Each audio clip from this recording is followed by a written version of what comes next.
şimdi başka yara mesken. Ah el çekmiyor kara sevda belden. Sen hangi elde sevda baştın? Ben karlı dağlar misali yalnızım. Yok bir sitemim, hayatta her şey kısmet.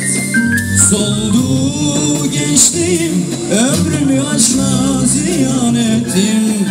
Allah gönlüm nasip değilmiş vuslat. Rahat uyuyan sana kulu ettim. Yok bir sitemim, hayatta her şey kısmet. Soldu gençliğim, ömrümü aşkla ziyan ettim. Allah gönlüm nasip değilmiş vuslat.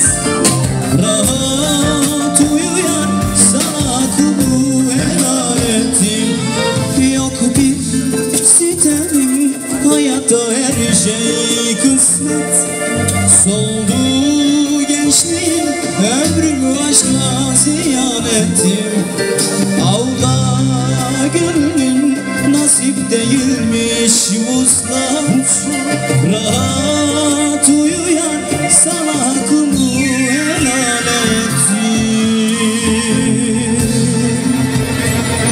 Çok teşekkür ederiz değerli misafirler. Hiçbir yere ayrılmadan aynen bu şekil oynamalarımıza devam ediyoruz.